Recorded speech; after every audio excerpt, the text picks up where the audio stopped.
Hello. May I have your attention, please? I think it's 7 o'clock, so we'll try to start since that's our appointed hour and finish on time. And then if we have any questions hanging over for Professor Boisseron, she'll be glad to chat with people down here in the front as usual. Before I do my usual logistics sorts of things, I do want to mention our dear colleague Eduardo Chirinos. I don't know how many of you read, but he died last Wednesday. He had had stomach cancer for several years, so he had been going downhill. But he's a huge loss to all of us, and actually to the literary world. If you don't know Eduardo's reputation, it's huge. So he was a fine human being and a great colleague. I think many of my colleagues here in the department are here this evening, and he'll be very, very difficult to replace. So do keep his wife Janine in your thoughts, and we'll be having a memorial service later on, I believe, in the semester. Liz, do you know? March 25th at 4 o'clock in the Dell Brown Room. I think that's a Friday. Okay, so it's open to everyone, so feel free to come. I'm sure that many of you who were here last year recall our having read his poetry and listened to him read. So that was Eduardo. So let's keep Janine in our thoughts, and we'll miss him a lot. So then back to the routine. Here we are at the second lecture in the 18th annual community lecture series, this time focusing on the humanities and how we make sense of ourselves through studying the humanities, a pretty important task for one body of discipline, I think. I do want to ask you to turn off your phones. Probably when you see me standing up here, you immediately think, turn off phone. Please do that. We have MCAT again with us, so we'll be filming these lectures, and they will be available later on MCAT and probably on a DVD. And Angela did ask me to say that there are 2 copies of the DVD from last year's series. They cost $10 a piece. So if you'd like to chat with Angela at the end of the evening, you could get one of those if you're interested. And I think that's it for the business. And now I have the pleasure of introducing my colleague, Professor Benedicte Boisseron from the Modern and Classical Languages and Literatures Department. Professor Boisseron is actually an associate professor there. She came to us in 2006.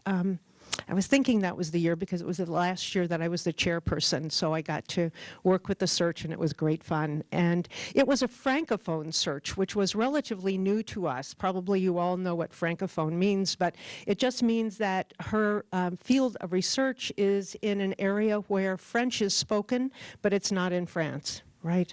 And there are many, many parts of the world in which that's the case. And that's the kind of literature which Benedicte studies.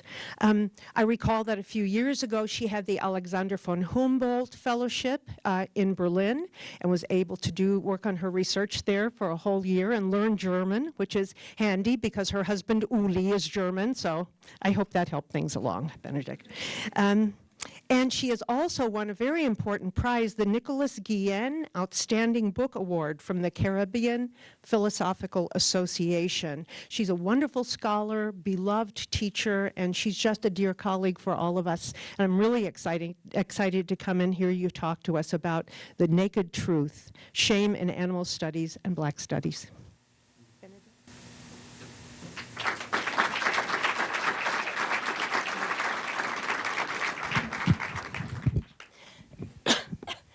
Hello, thank you for coming tonight. I'll start by trying to contextualize my research and explain a little bit about myself so you understand how I came to that title tonight. I was trained, as Linda said, I was trained as a Francophonist and post-colonial studies, which also included talking about race and race studies. But one day someone told me that the research that you choose has a lot to do with your own life, and you don't know why. Often you just don't know. It's kind of like a psychotherapy. You reading on it, working on it, but you don't exactly know why. And very, very early on, as I was starting to research on Francophone studies and post-colonial studies, I started working also on the animal. And this came, and I know why. It just came from a very specific episode in my life. I was born and raised in Paris, after that right outside of Paris. And I only got to know the land of my dad when I was 23. My dad was born and raised in the Caribbean, the French Caribbean island of Guadeloupe. Am I loud enough? Is it okay? Of Guadeloupe. And he met my mom, who came from France, when he moved to Paris. And they fell in love and had 3 children. And I was raised with the French culture, and everything that was particular to my dad, I always thought that it was because of his personality, and I didn't understand it was because of his culture. And when finally my dad retired, and my mom decided to move to Guadeloupe, and my dad didn't want to. And in fact, my French mom was much more Guadeloupean than my dad, and she forced him to come, and she said, I'm going. Either you stay or you come with me. And my dad had no choice. So that's when I started going to Guadeloupe on a regular basis and started to know the culture of my dad. And I've learned a lot about myself. I didn't know it was ingrained in my own upbringing. And one thing that I learned is that I was always raised with a German, my parents always had a German Shepherd since I was young, and I was really close to the dog. And they also had a lot of different animals. It's a long story that I won't tell you tonight. But when I went to Guadeloupe, my parents moved with a German Shepherd. His name was Faust, like Faustus.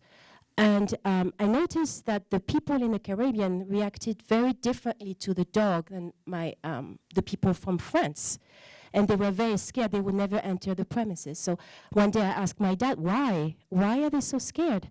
And that's when my dad told me, oh, it's because during slavery, the white masters would bring dogs, watchdogs, from Cuba or the Black Forest in order to track and hunt slaves who would run away from the plantation. And they would track them down, and sometimes they would eat them. And so now it's kind of what we call atavism. The Guadeloupeans are afraid of dogs. And this is the first thing that really struck me, this cross between my 2 cultures, and that's when I started writing about animals in the Caribbean. This is how it started. It was, I published my first article on it in 2004. I was asked to keep going, and I decided not to, because I thought it was too sensitive of a topic, and I didn't know how to make a book out of it. How can I relate more than with an article, animals and blacks? It sounded very scary to me. But then, as I started reading more and more and more and more and writing more about it, I realized, yes, there is a book to make out of it. And this is what I'm doing right now. This is my second book, and I'm writing a book on animal and black studies. This is a very new field, cross field, that a lot of people are afraid to tackle for the same reasons that I just explained for myself. And there is a research institute that just got funding to start talking about race and animals, and it's at the University of Washington in Seattle. But this is the only center so far, and I've talked to one of the heads of that center, and she told me that she started this center because she works on it as well, and she really doesn't know how to address it. So I will tell you, tonight I'm presenting something that is more conceptual, how I ended up trying to find a way to talk about it. And this is what I'm going to talk about tonight, through the idea of shame. You will see.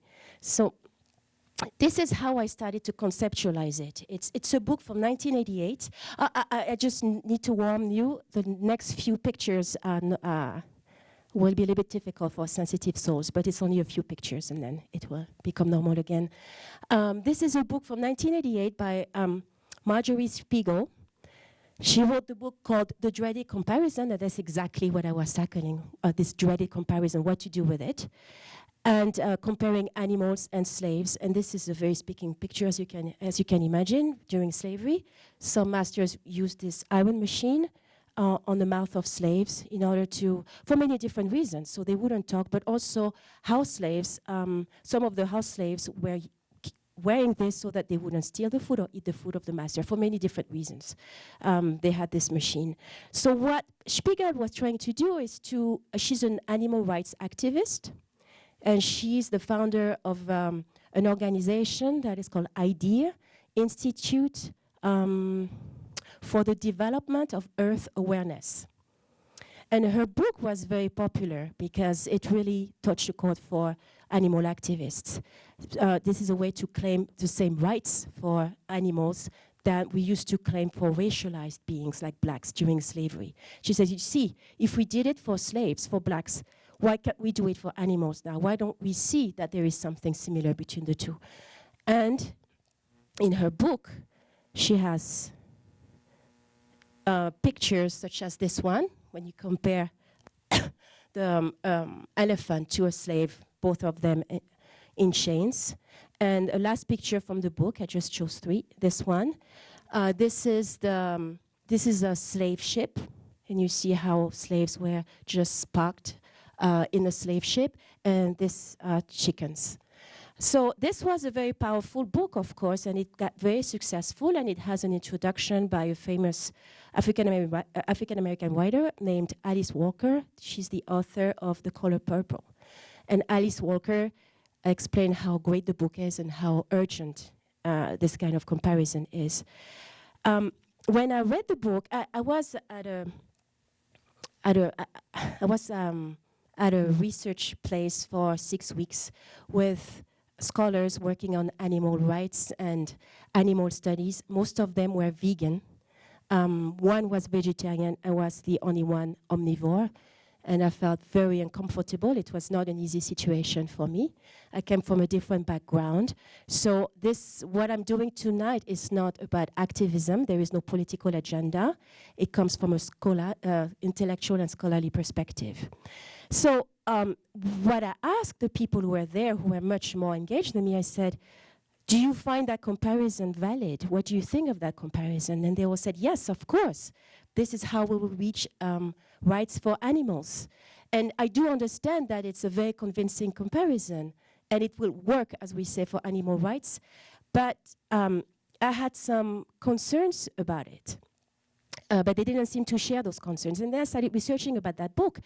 And I found out that PETA, which is PETA, can someone remind me? For the ethical treatment of animals, which is a very controversial organization. And PETA works on controversy. They had a similar exhibit from Spiegel in 2005, and I will show you. The title of the exhibit is Are Animals the New Slaves? And you see a scene of lynching hanging with a hanging animal here. And when the exhibit came out, it created a huge uproar. People were really shocked, and they found it very offensive. And many members from the NAACP complained and wanted it out. And you have to know that because in the context of PETA, a controversial organization, the perception of that comparison was treated differently. The book had been well received, but the exhibit was not. And also because a year before that exhibit, PETA had another controversial exhibit called Holocaust on Your Plate. That's the last difficult image to look at. And then, so what Spiegel did, she decided to sue PETA in 2008. And she said, I'm suing them because they're giving a bad image to my book. My book had been really well received, but the exhibit is very offensive, and I don't want people to have now a negative light on my book retrospectively through the exhibit. It didn't work. She lost the suit because the judge said, what she tried to do is not, it was the very reason why she was suing, but the specific legal reason was to say that there was copyright infringement because it was her idea to make that comparison, and they were not allowed to take it. And the judge said, no, actually, she was not the first to do that. There was someone named Peter Singer, who is an Australian philosopher, who had already made a similar comparison in 1975 in a book called Animal Liberation. He suggested a comparison between black slavery and animal cruelty. So she lost the suit, but I found it very interesting, the different perspective on the comparison. This is how I started to research on this comparison, and why would we compare the two? And I came to Jeremy Bentham, a British philosopher, and he's the one who started the new wave of animal rights movement. What he said is that, of course, the human being can be comparable to the animal, not because of reason, but because of sentience, because both living beings are capable of feeling suffering, and that's what makes them similar. So what Bentham was trying to do was an anti-Cartesian stand, because Descartes had said that the animal is like a machine. It's exactly, there is no difference between an animal and a clock, the mechanism of a clock. So if an animal reacts to something, it's the same way that a clock would react to its internal mechanism. So Bentham said, okay, if you don't want to compare it on the grounds of reason, then let's compare it on the grounds of sentience, feelings. Both are able to feel. A dog is able to feel pain. A cow is able to feel pain exactly like a human being. So this is what Peter and Spiegel and all of them were trying to do, to show pain, to show the animal and the slave in pain, in a condition of pain. And this comparison led to what we call speciesism. So speciesism comes from species, and this is a word used by has been used by Peter Singer for saying that there is such a thing as racism, and racism is when a race feels superior to another race and decides to use control over that race, the specific race, on the grounds that they are superior. So this is racism. And speciesism will be the human species feeling superior to the animal species, and for that reason, treating the animals in a specific way because they think they are entitled to that as the human species, the superior human species. And this is speciesism is the same thing as racism, but it's also compared to sexism, one gender thinking that it will be superior to another gender. You can have the same thing with ageism, one specific age feeling superior to another kind of age. So all this ism come from the same thing as speciesism. And the very famous person who really tried to show that speciesism is the same thing as racism, as what happened with animal slavery, is Gary Francione, who is very he's almost a fundamentalist, in my view, on animal rights. And he's the one who pushed the approach very far in the comparison. That's why he called his movement the abolitionist approach. He's a professor of law and philosophy at Rutgers University. And by calling it the abolitionist approach to animal rights is to show that now we did it for slavery, we got abolition, now let's do it for animals. So my comparison, I didn't want to go that way. I didn't want to go to use the specific kind of comparison, because I think it can be very demeaning for the human being. That by saying that, also this is very complex, but by saying that we should free the animals because we fret the blacks on the grounds of sentience and not reason, saying, for example, because the blacks suffered, so we had to liberate them. Now the animals are suffering, we have to liberate them. It's a little bit to exclude what has been excluded in this whole history of racism and slavery, is that the black is endowed with reason as well. It's not just on the grounds that he can feel or she can feel. So I tried to find a different approach and to talk about defiance. And this is how maybe the animal and the racialized being can be compared, how defiant they can be in the face of control? How do you define yourself when you're not endowed with language or when you're not endowed with the right to speak? What kind of resilience and defiance can you find? And this is how I started talking about shame.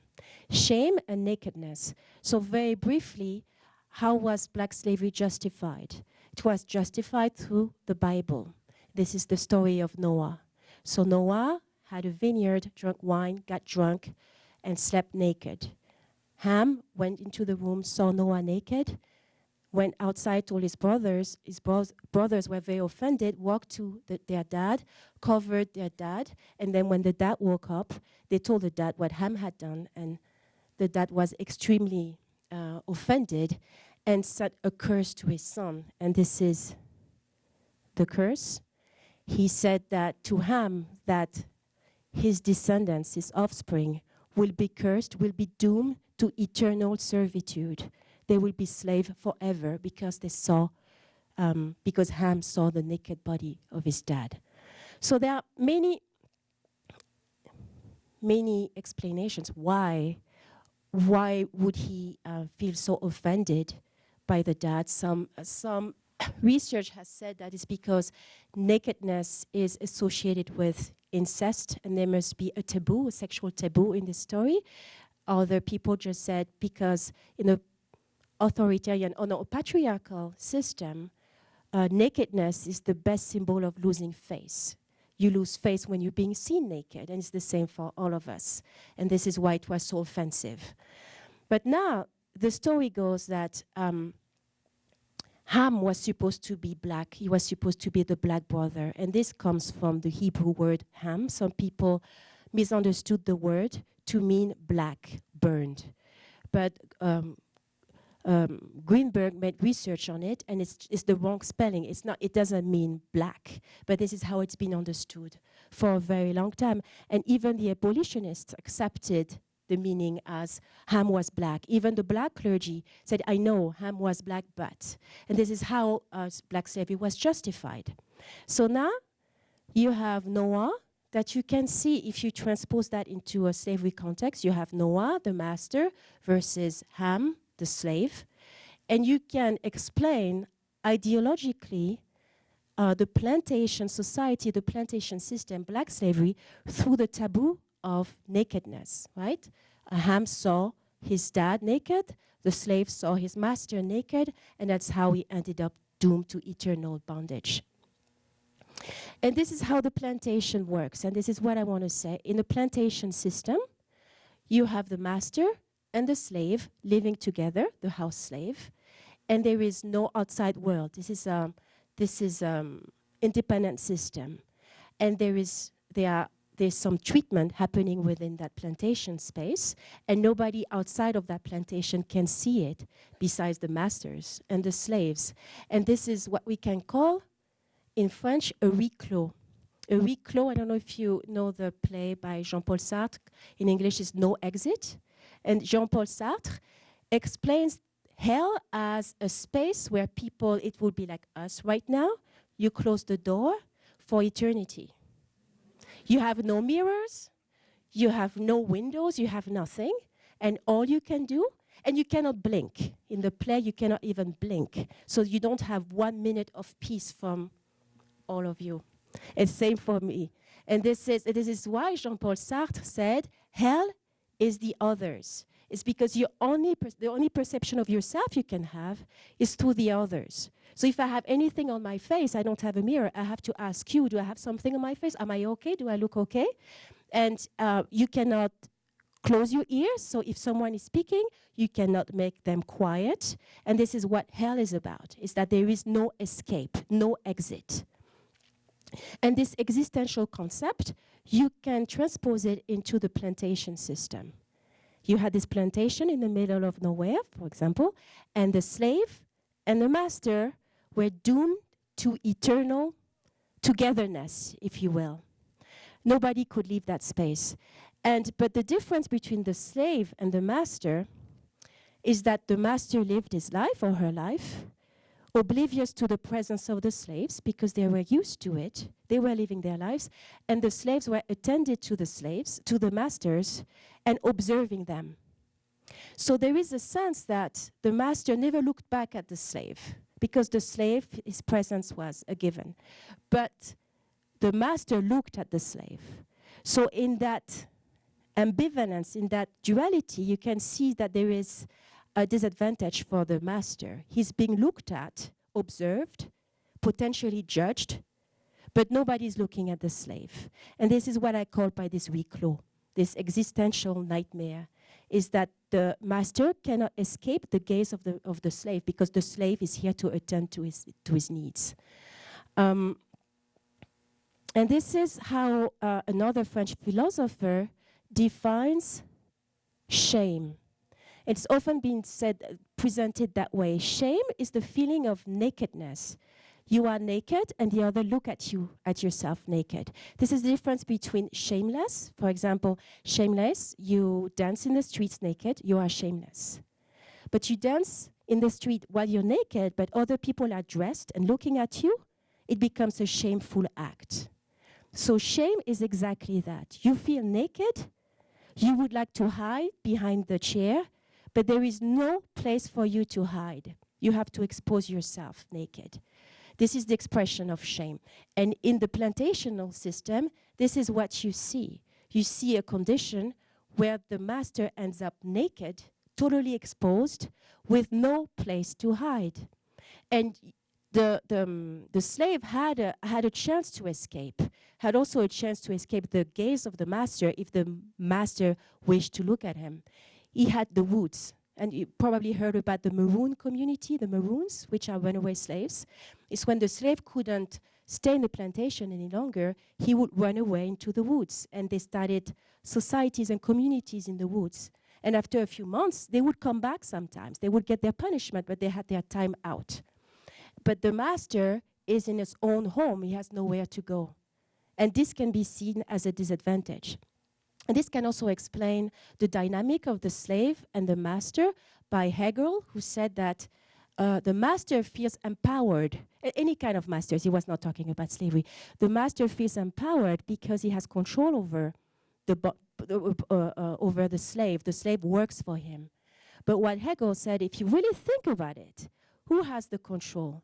Is it the person who is reliant on another person for survival? Or is it the person who is able enough to work to make someone survive? And he says, in fact, when you think that you're being free by being the master, you are not free because you have the slave working for you. You couldn't survive without the slave. So this is a weird situation. Another way to maybe explain what shame is it can be found in another book by Jean-Paul Sartre, the French philosopher, called Being and Nothingness. Is you imagine this situation. You have a jealous man who knows that his beloved woman is in the room. He wants to know what's going on behind the door, so what he does, he looks, I don't know if you can see, there's a lot of light. It's a man looking through a keyhole, looking what's happening in the room. And the man is in the moment. He only thinks about what's going on in the room. He only thinks about his woman. But suddenly, he hears footsteps coming through the hallway, and someone is looking at him. And this is when shame happens. It's not when you look through the keyhole. It's when you realize that somebody is looking at you, looking through the keyhole, right? And this is what I call by no way to escape.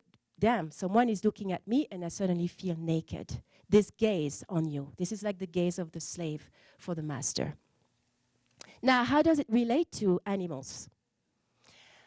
There is a French philosopher called Jacques Derrida. He wrote in 1997. It was for actually a talk. It started as a talk, and then he published it as an article. The Animal That Therefore I Am.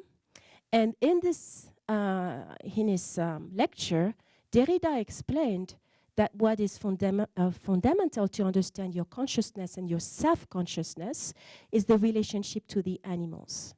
And he uses a very specific example and a personal example. He's naked in his bathroom, taking care of his business, and he suddenly realizes that his cat is looking at him naked, but intensely. It's not a normal look, it's a look like really looking at him naked. And this is how he explains the self-consciousness through the other that you don't really think about. Because the cat is like the slave. He lives in the house, but you never think really of him. You can be naked in front of him, and boom, for a second, you realize that, oh, actually, this cat is looking at me, and this cat might be judging me for all I know. And what Derrida says is that this is the key moment in self-consciousness, that nobody thought about what it is to be looked at, but only noticing that you've been looked at all along. So it just didn't happen. You realize that for a long time you've been looked at, and for a long time you've been judged. And Derrida says that's the problem with many philosophers who try to talk about the animals. They never thought about them as looking back. They always talk about the animal, but they never thought, but maybe while I'm talking about them, maybe they are looking at me, and maybe they are judging me. And this is what Derrida, he does a play on word between à poil. À poil has two meanings in French. À poil can mean fur, it can be furry, or it can mean stark naked. So when you say je suis à poil as a human being, it will mean I'm stark naked. If you talk about an animal and you say à poil, it necessarily means with fur. So within the context, you know what the person is trying to say. So, but what you can do is show that the à poil is not what you think. So a human being is naturally à poil. So meaning naked, and is always being exposed to the others, always vulnerable, because his being is always exposed because he's born naked. Whereas the animal is à poil, meaning with fur, and the animal is never vulnerable because the animal is always covered. So if you have a face-to-face between a human being and an animal, who is at a disadvantage? And this is something we never think about, right? And you can have the same situation with the slave. So the slave is often pictured as à poil in the sense of naked, right, while the master is dressed. But if you twist around a little bit the meaning, you think, who is really exposed? Who is really naked? Who is really looking through the hole, having someone looking back at them without noticing? And this is the fundamental philosophy of animal studies and Black studies. That's how you can bring them together, through that question of shame and trying to return the gaze and look at it differently. And to finish, I hope it was not too brief. I tried to, since it was complex, I didn't want to say too much. But, and Liz will have to excuse me for my pronunciation of that word. Sprachlosigkeit, which means speechlessness in German. And this is a word that Heidegger has used to define the animal. And Heidegger has said that the animal is deprived of language. And because the animal is deprived of language, his world is poor. It's not as poor as a stone, because it has feelings, but it's not as rich as a human being that is endowed with language. And this makes sense. This is how we can maybe talk about the animal without being afraid of the animal talking back to us. And Sartre has also a moment in one of his books where he talks about the dog, and he says, look, you have a dog in a room, and you have people talking, human beings talking around the dog, and you start talking about the dog. And as you talk about the dog, you've probably done that before, you see that the ears are moving, and you see that the dog notices that you're talking about him. And Sartre says, the problem with the dog is that he fears that he's being talked about, but he doesn't know what they are saying. And this is a sort of impoverishment. His world is poor because he doesn't understand what they're talking about. Now you can also reverse that and say that human beings talk a lot, and we know what they're talking about, but who has the strength, who has the power, the one who has said it all, or the one who observes, looks, but you don't know what they think? And this is what Derrida is trying to say. He's trying to say, you think that the animal is just right there, living in your space, sitting in your bathroom while you're naked, but how can you be sure that the animal is not looking at you and judging you? And he says, because Lacan, who is also another French intellectual, said, well, the animals cannot pretend to pretend. And that's what makes the difference between an animal and a human being. For example, human beings can be very cunning. They can tell you, I'm going to X, but by saying that they're going to X, they want to make you believe that they're going to Y, but in fact, they're really going to X. This is how cunning this is how human beings' intelligence works. And so Lacan says, animals cannot do that. They cannot pretend to pretend. And that's the big difference between animals and human beings. But then Derrida will tell you, how can you be so sure that they cannot do that? How can you be so sure they cannot pretend to pretend? And this, when I read that, I was thinking of my German Shepherd at home, named Francois. And he can be very sneaky. He used to steal a lot of food. He's getting better now. He's 10 months old. But he used to steal food from us. And what he would do, I would leave some food on the table, and I would leave the room. And I would come back, the food would be gone. And you think, is he smart because he waited for me to leave the room in order to steal that food? Or is he even more sneaky in the sense that he pretends to pretend, in the sense that he pretends that he's scared of me, and he waits for me to steal that food, when in fact he knows very well that he could eat the food when I'm here, and even eat me if he wanted to. But in doing so, he's trying to reassure me, saying, look, our relationship is perfect, it's the way you want it to be. So this is what is so interesting in the animal, because he is speechless, but it's the speechlessness that makes the animal particularly powerful, because forever the human being will be thinking, what if I will never know what the other thinks of them? And it's the same with the slave, except that the slave started writing their own slave narratives in the mid-18th century. And through that, we saw this what if the slave was indeed judging me, was indeed talking about me. Now let's see about the animal. Thank you.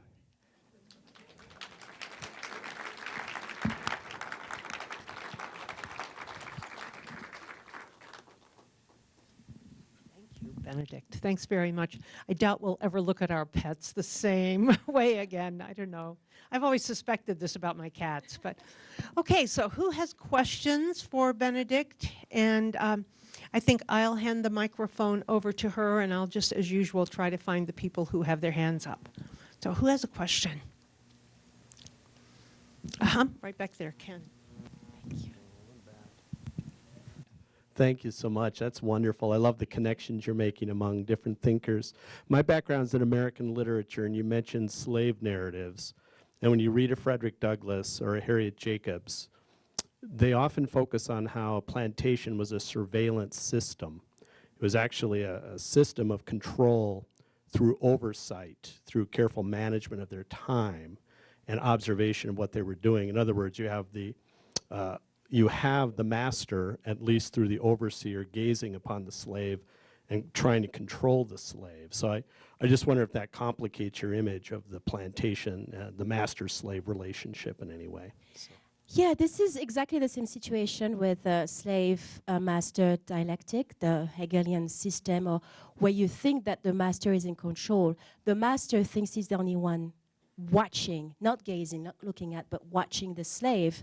And because he's in this position, he becomes oblivious to his surrounding. He becomes oblivious to the slave watching, looking, but in a different way. And this is often the case through overly attention to something. That's when you become less attentive. And it's the same with the animal. We are overly control freaks when it comes to our animals. So we think we got everything covered, and it's because we are so confident that I think we forget the essential thing about our relationship to the animal and the slave.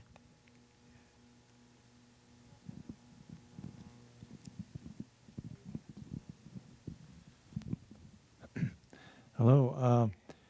I'm not sophisticated on that topic, but I just wondered, we talk about animals not having language, and I assume you mean language like we have. but in other forms, do you have an opinion on animal to animal,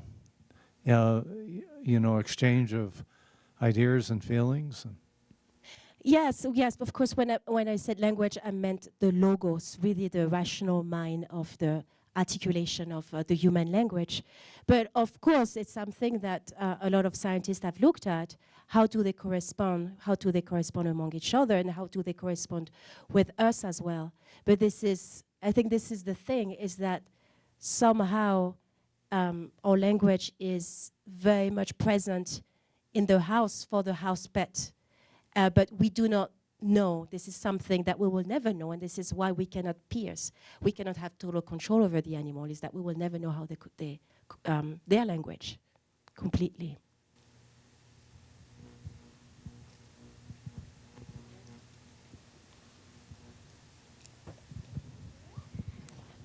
I'm interested in the PETA phenomenon, and I'm wondering if you did any study of that organization through time on this issue, but also thinking about some of the battles between the women's vote movement and the abolition movement in the 19th century in America, where groups would go through similar efforts to see through each other's eyes, but then also movements of superiority and the fascinating language that came out of that struggle for rights.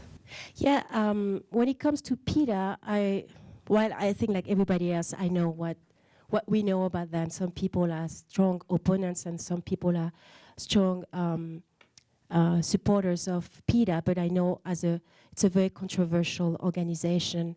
And I've heard many things about how they treat animals as well. So I think I'm not a specialist of PETA, so I couldn't tell you more than what we already know surrounding their controversy. They are very aggressive in their way of doing things. And I had to be in contact with them when it came to working on that. And they told me that they can give me any materials I want, but they want to see the finished product. So they are very cautious of how they work and their image. When it comes to women's rights, yes, there is definitely an analogy between human rights, animal rights, women's rights, and how they work through it. I was particularly interested in a movement called the intersectional theory, which is a black feminism from the 1970s, when black women tried to explain that feminism is not exactly the same thing than their own position that includes race as also a situation of submission, for example.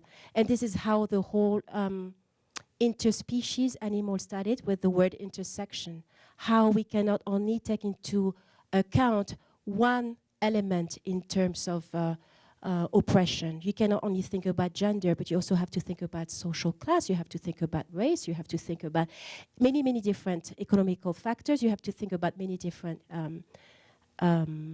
factors when it comes to oppression. And that's what they try to do with intersection, their intersectional theory. And now intersection has become a word used by animal studies scholars. Intersection meaning you cannot only take into consideration one thing, even just the human being, when you talk about human beings.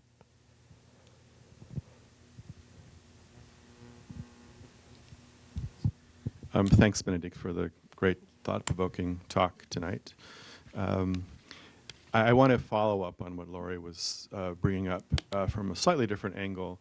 I'm quite intrigued by the problematics involved that you mentioned with regard to the pig lynching, as it were, and the poultry holocaust, as it were, right? I mean, obviously the rhetoric there is reliant on an attempt to humanize the animal, and the controversy largely stems from the animalization of the human. I'm wondering if you might be able to expound a little bit from your own perspective as to how that resonates and beyond examining it as a problem per se, maybe a bit more deeply, what that says to us beyond this interchange between, say, the human and the animal per se, but there's really a triangulation, it seems, where it's not just about the animal and the human. It has to do with how an audience perceives that kind of relationship, whether it be a humanization or an animalization. I can provide two kind of, I don't know, hopefully they have two answers. The first one has to do with Levinas, who mentioned Bobby, a dog, who used to come to concentration camps to greet the prisoners in the morning during the morning call. And then the dog, the stray dog, will come in the evening and greet again the prisoners in the evening. And Levinas says that's the only person, that the only being, the dog, that treated the prisoners as human beings, because the dog was the only one who could actually have this species consciousness yet and realize those are humans. And usually I wag my tail and I go to humans. So it's a very complex thing to say you cannot compare animals and human beings in those types of situations. The comparison, I think, is offensive, but talking about interrelations, how one can humanize the others, or one can use humaneness towards the others, is something that has to be done. So it's very complex. And the other thing I wanted to say is that working on that topic, and as I said, I'm not a vegetarian. I'm not fond, I don't like meat very much, because often if meat reminds me of the living thing, it becomes a mental thing. I have a hard time eating the meat. It's more like a fetishistic situation to meat. As long as I don't think where the meat comes from, I'm fine. So there are things like sausages that are easy for me to eat, but a steak is a bit more complicated.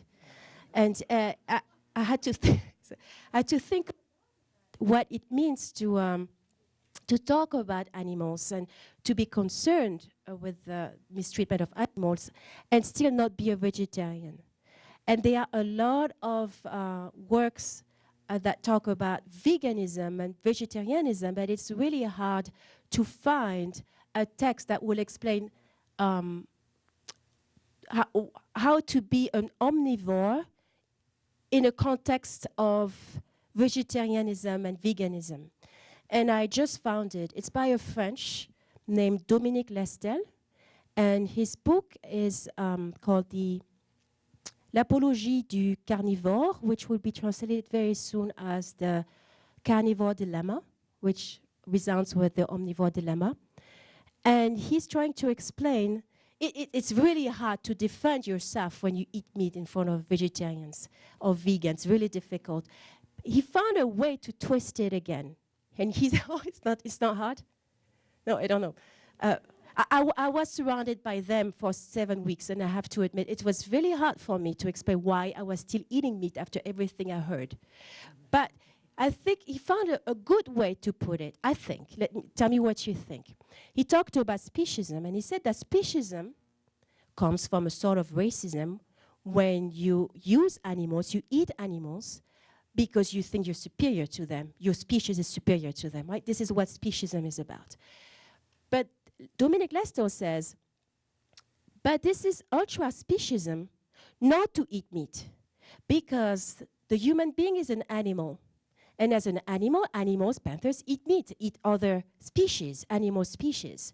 So by refraining yourself from eating animals, you're acting like you're superior to them, and you're not an animal yourself. Yeah. So that's one way to think about it.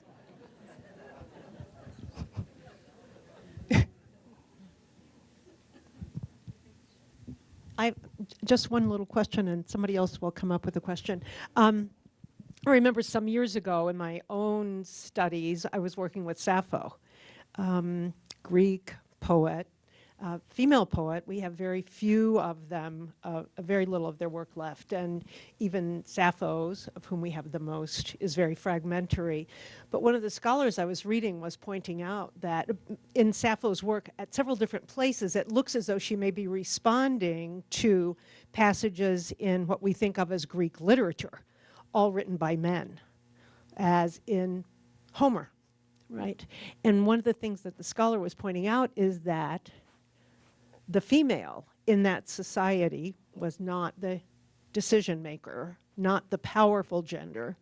And the female had to be aware of what the male was doing because that's the way her life was safe, right? So in a sense, she had to observe, right? She had to know what the male's language meant and what the male's literature meant and what the male's actions meant in a way that he did not have to be able to respond to her. So I'm thinking that's the same kind of thing you're talking about here, is that the male in a society in which masculinity is predominant does not have to worry about how the female thinks, talks, behaves.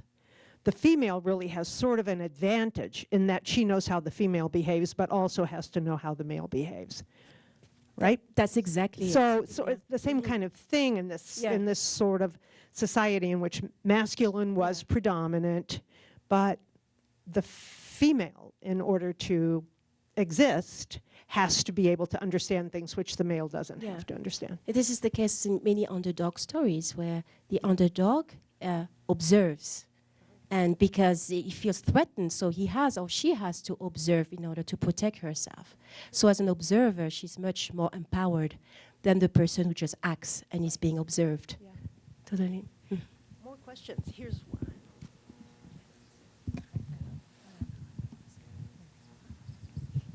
Hi. So I've heard you speak before about talk about like the role of the guard dog and things like that on plantations. And I noticed in your talk this evening you had a lot of images of cats, and I'm wondering what is known about the role of the cat on a slave plantation. This is a typical Ion question. Ion loves cats. Oh, yeah.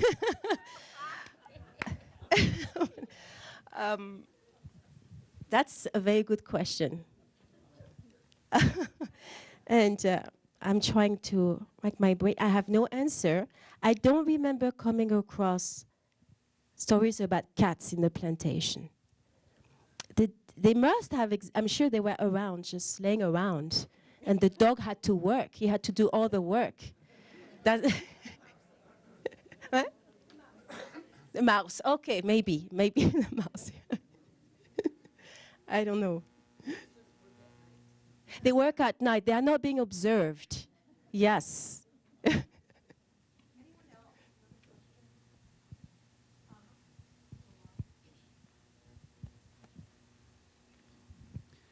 Thanks, Benedict, for the talk. Very interesting and provoking one. As you probably know, lately there has been a number of associations in France who succeeded in smuggling cameras into what you call it? Organic. The places where animals are killed for food. And those films are unbearable to watch. Now, it would seem that the shame those who watch feel is the shame you were talking about, except that this shame does not come from imagining an animal gaze, but rather imagining, or rather looking at humans acting inhumanly. And do you think that this kind of, the media presence of this kind of videos would actually influence the research of the type you are working on? Yeah, that's a very good question. Me too. I wasn't able to, I just watched one video and I could not go through the video. It was just a 4-minute video, and it was from a slaughterhouse in France, just came out, slaughterhouse in France where for supposedly organic meat. And there was a surveillance camera, and you could see how they treated the animals. And one of them was using electric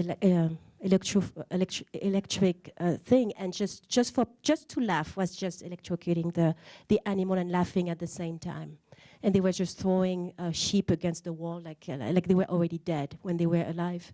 It was very shocking. Yeah, it's a very good question. The idea that it's not just about the animal looking back in that sense, is the human being.